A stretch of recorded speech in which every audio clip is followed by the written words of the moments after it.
രാരിരാരിരോ രാരിരാരിരോ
മണിക്കതിർക്കിനാവു കണ്ടുവോ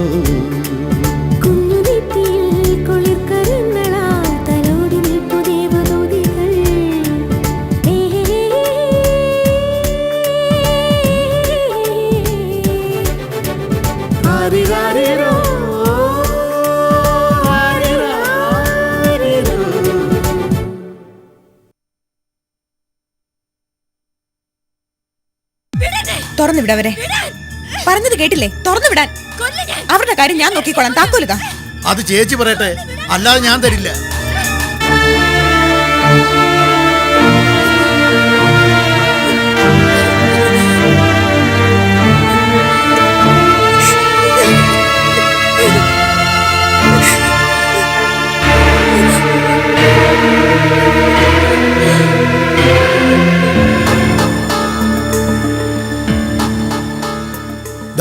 പൂട്ടി താക്കോല് കയ്യിലെടുത്തു. അപ്പൊ തന്നെ തുറപ്പിക്കാൻ ആള് വന്നു. ഇത് രണ്ടാളും അറിഞ്ഞുകൊണ്ടുള്ള കളിയാണെന്ന് എനിക്ക് തോന്നുന്നത്. അങ്ങനെ വിട്ടുകൊടുക്കരുത്. ആര് വിട്ടുകൊടുക്കുന്നു? 2 ദിവസം അവിടെ കിടക്കട്ടെ. നിഷേധി. പച്ചവെള്ളം പോലും കൊടുക്കരുത്. തിന്നത് എല്ലിക്കുത്തി കേടാ അവൾക്ക്.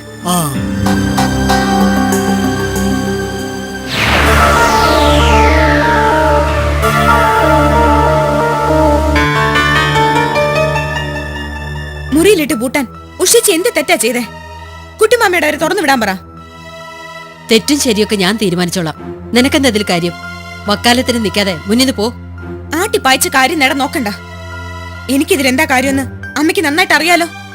ഒന്നുകൂടി ഓർമ്മപ്പെടുത്തണമെങ്കിൽ അതിവിടെ വെച്ച് തന്നെ ആവാം. നീ എന്താ എന്നെ ഭീഷണിപ്പെടുത്തുക? എങ്ങനെ വേണമെങ്കിലും കരുതാം. ഉഷേച്ചിയെ പൂട്ടിയിടാൻ പറ്റില്ലാന്നേ ഞാൻ പറഞ്ഞുള്ളൂ. നീ പറയുന്നത് അനുസരിക്കാൻ ഗായത്രി ഒരിക്കൽ കൂടി ജനിക്കണം. അവളുടെ കാര്യത്തിൽ നിനക്ക് ഇത്തിരി പൊള്ളൂന്ന് എനിക്കറിയാം. എല്ലാം അറിയാവുന്ന മൂന്നാമതൊരാൾ അവളല്ലേ? അതിന്നോടെ തീരണം. തീർക്കും ഞാൻ. എങ്കിൽ ഞാൻ പോലീസ് വിവരം അറിയിക്കും. വിളിക്കടി, വിളിക്ക് നീ നിന്റെ പോലീസിനെ. അവര് വരുമെന്ന് ഞാനൊന്ന് നോക്കട്ടെ. എന്താ, ആരെയും വിളിക്കണ്ടേ? വീട്ടിലുള്ളവരുടെ രക്ഷയ്ക്ക് വേണ്ടി തലയിൽ ആണി ഇളകിപ്പോയ പെണ്ണിനെ പൂട്ടിയിട്ടാൽ വേണ്ടെന്ന് പറയാൻ ഒരു പോലീസും വരില്ലടി. അഥവാ വന്നാലും വല്ല മെന്റൽ ഹോസ്പിറ്റലിലും കൊണ്ടിടാനേ അവര് പറയൂ. അവിടെ എനിക്കിതിലും എളുപ്പാ. എന്തു പറയുന്നു? കൊണ്ടുപോട്ടെ ഞാനവളെ. തളർന്നു വീഴുന്നതിന് മുൻപ് അവസാനത്തെ കച്ചിത്തുരുമ്പിലും ഗായത്രി ഒന്ന് ശ്രമിച്ചു നോക്കും രക്ഷപ്പെടാമോന്ന്. അതിനെതിരെ നിന്നാൽ അവരെയും കൊണ്ടേ ഞാൻ താഴ്ന്നു പോകൂ. ഓർത്തോ?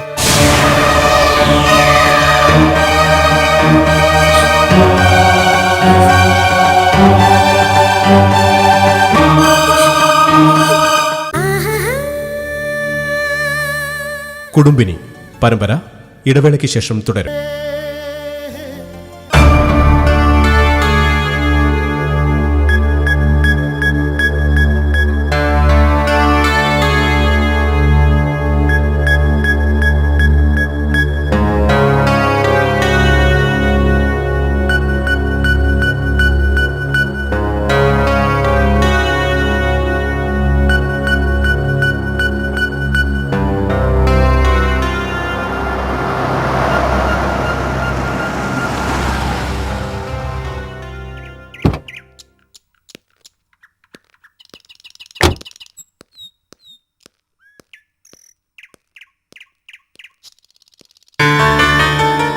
എനിക്ക് ചിലത് ചോദിക്കാനുണ്ട്. ഒരു നിമിഷം മുമ്പെങ്കിൽ അത്രയും നേരത്തെ തീർക്കേണ്ട ചില സംശയങ്ങൾ. നിന്റെ സൗകര്യത്തിനു വേണ്ടി ഞാൻ കാത്തു നിൽക്കണോ അതോ? അമ്മ പറഞ്ഞോളൂ. ഈ വീട്ടിൽ അമ്മയൊരു അധികപ്പറ്റായി എപ്പോഴെങ്കിലും തോന്നിയിട്ടുണ്ടോ? അമ്മ എന്താ ഇങ്ങനെയൊക്കെ? ഒരു ചോദ്യത്തിനുത്തരം മറുചോദ്യമല്ല. അതോ വ്യക്തമായ ഒരു മറുപടി ഇല്ലാത്തതുണ്ടോ? അമ്മയെ ഒഴിവാക്കി ഒരു കാര്യം ഇന്ന് വരെ ഞാൻ ചെയ്തിട്ടില്ല. അങ്ങനെ വിശ്വസിക്കാനായിരുന്നു എനിക്കിഷ്ടം, കുറച്ചുനാൾ മുൻപ് വരെ. ഇന്ന് സ്ഥിതി അതല്ല. എന്നെ ധിക്കരിക്കാനും ഒഴിവാക്കാനും മക്കളെക്കാൾ ധൃതി മരുമക്കൾക്കാ. അങ്ങനെ ഒരിടത്ത് ഒരു കാഴ്ചവസ്തു പോലെ കടിച്ചു തൂങ്ങിക്കിടക്കാൻ ഗായത്രിക്ക് താല്പര്യമില്ല. ഞാനെടുത്ത തീരുമാനങ്ങളിൽ വളരെ കുറച്ച് മാത്രമേ തെറ്റായിട്ടുള്ളൂ എന്ന് പിന്നീട് എനിക്ക് തോന്നിയിട്ടുണ്ട്. അതിലൊന്നും മുരളിയുടെ കാര്യ. അവനെ തിരഞ്ഞുപിടിച്ച ബന്ധം തന്നെ എനിക്ക് പറ്റിയൊരു അബദ്ധം. എന്നെപ്പോലെ തന്നെ ഞാൻ മറ്റുള്ളവരെയും കരുതിയതിന്റെ ഫലം. എന്നിട്ട് ഞാൻ ക്ഷമിച്ചു. പക്ഷേ ഞാൻ കനിഞ്ഞുകൊടുത്ത സ്വാതന്ത്ര്യങ്ങളൊക്കെ പിന്നീട് അവൾ അവകാശമാക്കി. ഒടുവിൽ ഇന്ന് എന്റെ കഴുത്ത് ഞെരിച്ച് കൊല്ലാൻ ശ്രമിക്കുന്നിടത്തോളം അവള് മാറി. ക്ഷമിക്കാൻ പറ്റാത്ത തെറ്റ്.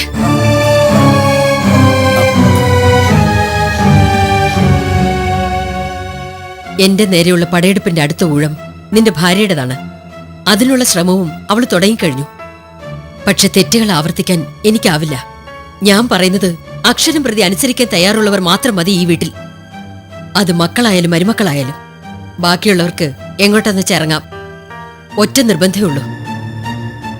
പിന്നീട് ആരും അമ്മയെന്ന അവകാശവും പറഞ്ഞ് ദേവമംഗലത്തിന്റെ പടി കയറരുത്. മരിച്ചു എന്നറിഞ്ഞാൽ എന്റെ പട്ടട കാണാൻ പോലും വരരുത്. മക്കളെ ചങ്ങലക്കിട്ട് വളർത്തിയ ഗായത്രിക്ക് അർഹതപ്പെട്ട മരണമാണ് കിട്ടിയതെന്ന് നാട്ടുകാർ ആക്ഷേപിച്ചോട്ടെ.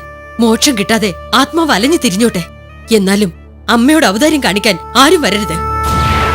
മറിച്ചായാൽ ഇന്നുവരെ കാണാത്തൊരു ഗായത്രിയെ നിങ്ങളൊക്കെ കാണേണ്ടി വരും. നിക്ക്. നിന്നോട് എനിക്കൊരു കാര്യം പറയാനുണ്ട്. തലയ്ക്ക് സ്ഥിരതയില്ലാത്ത ഒരു പെണ്ണിന്റെ ഒപ്പം അന്തി ഉറങ്ങാൻ നിനക്ക് ധൈര്യം കാണും. ഭാര്യ എന്ന പദവിയുണ്ടല്ലോ. പക്ഷെ ആയുസ് ഒടുങ്ങാതെ മരിക്കാൻ എനിക്ക് താല്പര്യമില്ല. ചങ്ങലക്കിടേണ്ടതായിരുന്നു. പക്ഷെ ഞാനത് ചെയ്തില്ല. ഈ വീട്ടിലേക്ക് വലതുകാൽ വെച്ച് ആദ്യം കയറി വന്നവൾ എന്ന പരിഗണന കൊണ്ടല്ല. നിനക്ക് വേണ്ടി അവളെ തെരഞ്ഞുപിടിച്ച് തന്നത് ഞാനാണല്ലോ എന്ന കുറ്റബോധം കൊണ്ട്.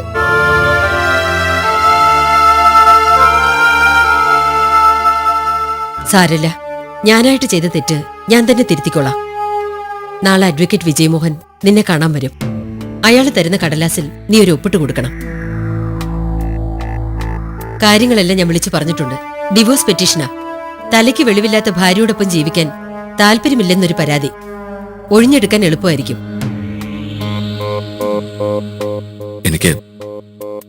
എനിക്ക് അവളൊന്ന് കാണണം.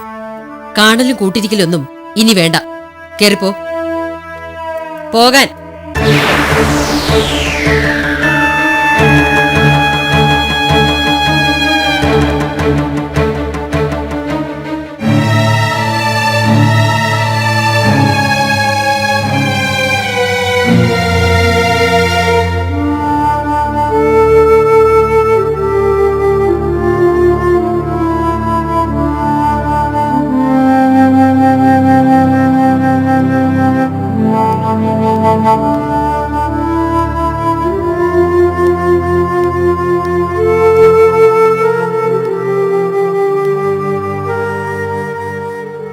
എന്താ ഇന്നോട് സംഭവിച്ചത്?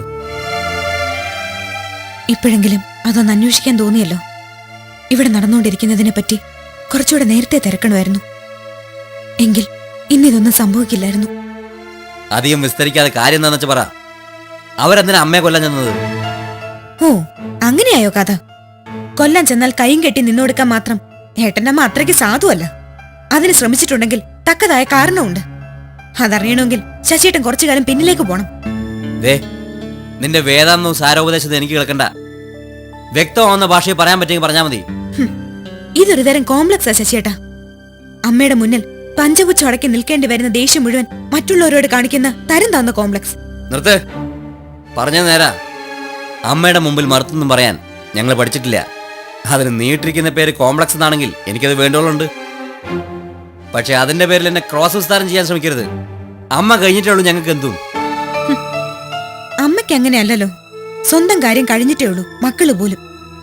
നാക്കെടുത്താൽ അമ്മയുടെ മഹത്വം പറയാനാണല്ലോ ശശിയേട്ടന് താല്പര്യം. അവര് ചെയ്തതൊക്കെ അറിഞ്ഞാൽ അതേ നാവുകൊണ്ട് ആ സ്ത്രീയെ അമ്മയെന്ന് വിളിക്കാൻ നിങ്ങൾ അറയ്ക്കും. അമ്മ എന്ന സ്ഥാനത്തോട് പോലും വെറുപ്പ് തോന്നിപ്പോവും. തോന്നുന്നുണ്ട്. എന്റെ അമ്മയെ കുറിച്ച് ഓർക്കുമ്പോഴല്ല, നിനക്കുണ്ടല്ലോ ആ സ്ഥാനത്തൊരാൾ. അവരെ അങ്ങനെ വിളിക്കേണ്ടി വരുമ്പോ നീ പറഞ്ഞ അറപ്പും വെറുപ്പൊക്കെ ആർക്കും തോന്നും. അത്രയ്ക്ക് നല്ല കാര്യമാണല്ലോ ആ നന്ദി കെട്ട സ്ത്രീ ചെയ്തത്. എന്റെ അമ്മ ചെയ്തത് നന്ദികേടായി നിങ്ങൾക്ക് തോന്നും. എനിക്കങ്ങനല്ല. നമ്മുടെ നല്ലതിന് വേണ്ടിയാ അവരങ്ങനെ ചെയ്തത്. അതിന്റെ വേദന മുഴുവൻ ഇത്രയും നാളും ആ പാവം ഒറ്റയ്ക്ക് അനുഭവിക്കുകയായിരുന്നു. പക്ഷെ നിങ്ങളുടെ അമ്മ ഈ മഹാപാപങ്ങളൊക്കെ ചെയ്തു കൂട്ടുന്നത് സ്വന്തം കാര്യത്തിന് വേണ്ടിയാ. അവരുടെ മാത്രം സുഖത്തിന് സമാധാനത്തിനും വേണ്ടി. അങ്ങനെയൊക്കെ ഒരു അമ്മയ്ക്ക് ചെയ്യാൻ കഴിയണമെങ്കിൽ മനസ്സിന്റെ സ്ഥാനത്ത് കരിങ്കല്ലായിരിക്കണം. മുഖം അടച്ചൊന്ന് തല്ലണമെന്ന് തോന്നുന്നുണ്ടല്ലേ? തല്ലിക്കോ. അതോ ഉഷേച്ചിയെ പോലെ ഇരുട്ടുമുറിയിൽ എന്നെ പൂട്ടിയിടണമെന്നുണ്ടോ? വേണമെങ്കിൽ അതും ആവാം. അമ്മയോടൊന്ന് പറഞ്ഞാ മതി.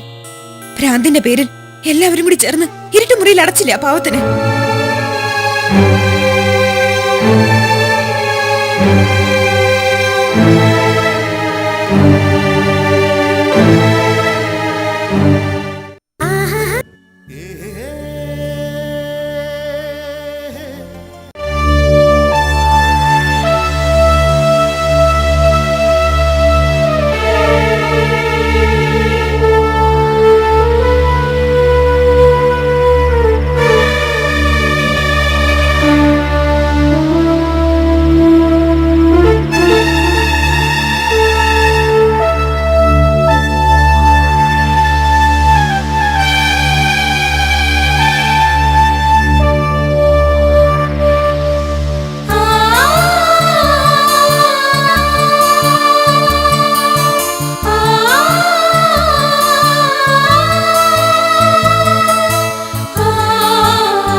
രാത്രിയിലെങ്കിലും മുരളേട്ടൻ വരുമെന്ന് എനിക്കറിയായിരുന്നു. നിനക്ക് എന്തു പറ്റി മോളെ? അറിയില്ലേ അമ്മേ? ചെറിയ കാര്യം പോലും അവർക്ക് വലുതാക്കണം, എന്നിട്ട് നമ്മളെയൊക്കെ സൃഷ്ടിക്കണം. അതല്ലേ അവരുടെ ആശ. സാരമില്ല. ആ നിമിഷത്തിൽ എനിക്കൊന്നും അടക്കാൻ കഴിഞ്ഞില്ല, മറക്കാനും.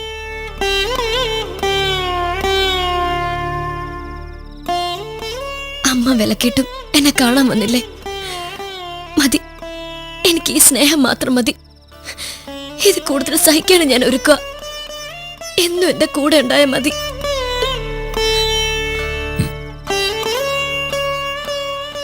ഒന്നും ഓർത്ത് സങ്കടപ്പെടരുത്. എനിക്കൊന്നുമില്ല മുരളേട്ട. വെറുപ്പ് തോന്നില്ലേ എന്നോട്? എന്തിന്? എനിക്കറിയില്ല നമ്മുടെ അവസ്ഥ. വല്ലതും കഴിച്ചോ? നീ ഇവിടെ ഇങ്ങനെ കിടക്കുമ്പോ തോന്നും എനിക്ക്. ആ സമയത്ത് എന്നെ തടയാൻ മോളെന്ന് പറഞ്ഞ് എന്നെ സമാധാനിപ്പിക്കാൻ മുരളേട്ടനുണ്ടായിരുന്നെങ്കിൽ ചിലപ്പോ ഇങ്ങനെയൊന്നും ഉണ്ടാവില്ലായിരുന്നു. എന്നാ മുരളേട്ടൻ പൊയ്ക്കോ. അമ്മ എങ്ങാനും വന്ന് മുരളേട്ട വക്കീല് വരുന്ന കാര്യം ശ്യാമ പറഞ്ഞു. മുരളേട്ടൻ നാളെ ഒപ്പിട്ട് കൊടുക്കൂ.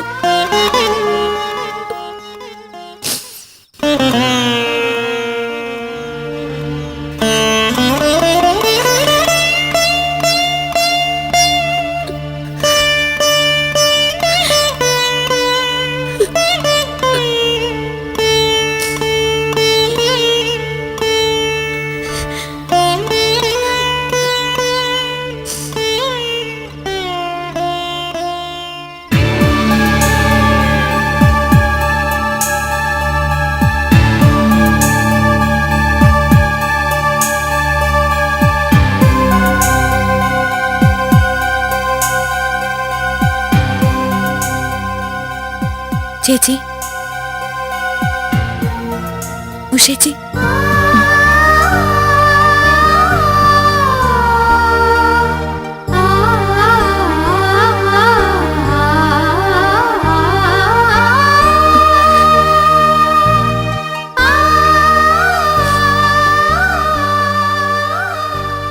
ഞാൻ കഴിക്കാൻ കൊണ്ടുവന്നിട്ടുണ്ട്.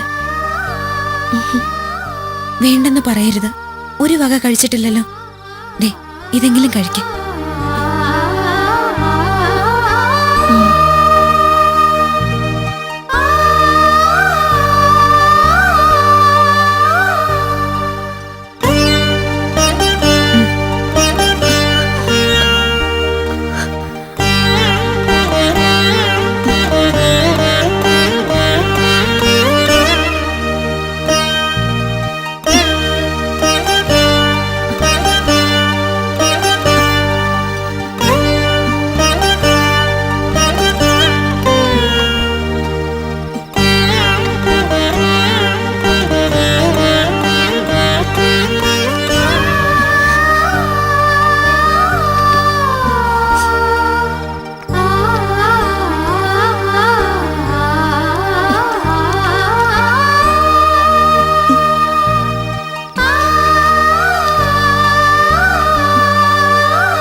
അനിയത്തിയല്ല, എന്റെ അമ്മ.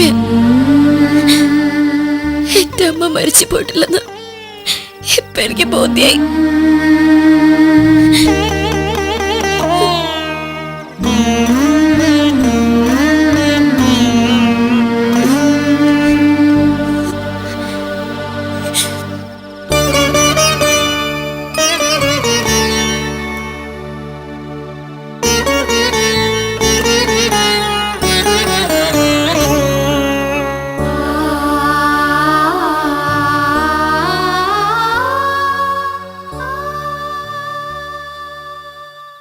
കഴിച്ചോ അവള്?